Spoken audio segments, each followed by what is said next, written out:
اعوذ باللہ من الشیطان الرجیم، بسم اللہ الرحمن الرحیم۔ فرمان مصطفیٰ صلی اللہ علیہ وآلہ وسلم۔ حدیث نمبر 351۔ اس بیان میں کپڑے پہن کر نماز پڑھنا واجب ہے۔ تو ہم سے موسیٰ بن اسماعیل نے بیان کیا، کہا ہم سے یزید بن ابراہیم نے بیان کیا، وہ محمد سے، وہ عطیہ سے۔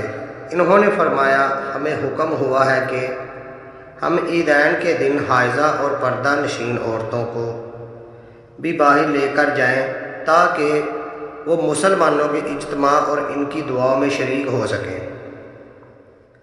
البتہ حائضہ عورتوں کو نماز پڑھنے کی جگہ سے دور رکھیں۔ ایک عورت نے نبی کریم صلی اللہ علیہ وآلہ وسلم سے کہا، یا رسول اللہ، ہم میں سے بعض عورتیں ایسی بھی ہوتی ہیں جن کے پاس پردہ کرنے کے لیے چادر نہیں ہوتی، جس پر آپ صلی اللہ علیہ وآلہ وسلم نے فرمایا کہ اس کی ساتھی عورت اپنی چادر کا ایک حصہ اسے اڑا دے۔ عبداللہ بن رجاء نے کہا ہم سے عمران قطع نے بیان کیا ہے، کہا ہم سے محمد بن سرین نے، کہا ہم سے عطیہ نے۔ میں نے نبی کریم صلی اللہ علیہ وآلہ وسلم سے سنا اور یہی حدیث بیان کی۔ حدیث نمبر 354۔ ایک کپڑے کو بدن پر لپیٹ کر نماز پڑھنا جائز ہے۔ ہم سے عبداللہ بن موسیٰ نے بیان کیا، کہا ہم سے ہشام بن عمرو اپنے والد کے حوالے سے بیان کیا، انہوں نے عمر بن ابی سلمہ سے بیان کیا کہ نبی کریم صلی اللہ علیہ وآلہ وسلم نے ایک کپڑے میں نماز پڑھی اور آپ صلی اللہ علیہ وآلہ وسلم نے کپڑے کے دونوں کناروں کو مخالف طرف کے کاندھے پر ڈال لیا۔ حدیث نمبر 367۔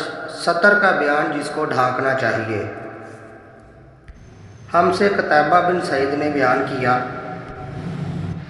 کہا ہم سے لبس نے کہ ابن شہاب نے بیان کیا، انہوں نے عبید اللہ بن عبداللہ عتبہ سے اور انہوں نے ابو سعید خدری سے کہ نبی کریم صلی اللہ علیہ وآلہ وسلم نے سما کی طرح کپڑا بدن پر لپیٹ لینے سے منع فرمایا، اور اس سے بھی منع فرمایا کہ آدمی ایک کپڑے میں احتبا کرے اور اس کی شرمگاہ پر کوئی علیحدہ کپڑا نہ ہو۔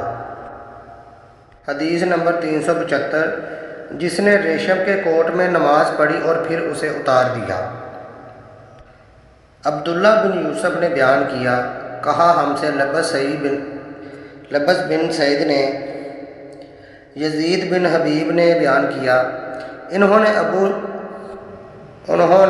الخیر مرسل سے، انہوں نے عقبہ بن عامر سے، انہوں نے کہا کہ نبی کریم صلی اللہ علیہ وآلہ وسلم کو ایک ریشم کی صبا تحفے میں دی گئی، اسے آپ صلی اللہ علیہ وسلم نے پہنا اور نماز پڑھی، لیکن آپ صلی اللہ علیہ وآلہ وسلم نے جب نماز پڑھ لی تو اسے فوراً ہی اتار دیا، گویا آپ صلی اللہ علیہ وآلہ وسلم اسے پہن کر ناگواری محسوس کر رہے تھے۔ پھر آپ صلی اللہ علیہ وآلہ وسلم نے فرمایا کہ یہ پرہیزگاروں کے لیے لائق نہیں ہے۔ حدیث نمبر 383۔ بچھونے پر نماز پڑھنا جائز ہے۔ ہم سے یحییٰ بن بکیر نے بیان کیا، کہا ہم سے لیث بن سعد نے عقیل سے، انہوں نے ابن شہاب سے، ان کو عروہ نے خبر دی کہ عائشہ رضی اللہ تعالیٰ عنہا نے انہیں بتایا کہ رسول اللہ صلی اللہ علیہ وآلہ وسلم اپنے گھر کے بچھونے پر نماز پڑھتے اور عائشہ رضی اللہ تعالیٰ عنہ آپ صلی اللہ علیہ وآلہ وسلم کے اور قبلہ کے درمیان اس طرح لیٹی ہوئی ہوتی جیسے نماز کے لیے جنازہ رکھا جاتا ہے۔ حدیث نمبر 399۔ جب کوئی پورا سجدہ نہ کرے تو اس کی نماز کے متعلق کیا فتویٰ ہے؟ ہمیں سلط بن محمد نے بیان کیا، کہا ہم سے مہدی بن میمون نے واصل کے واسطہ سے، انہوں نے ابو وائل شفیق بن سلمہ سے،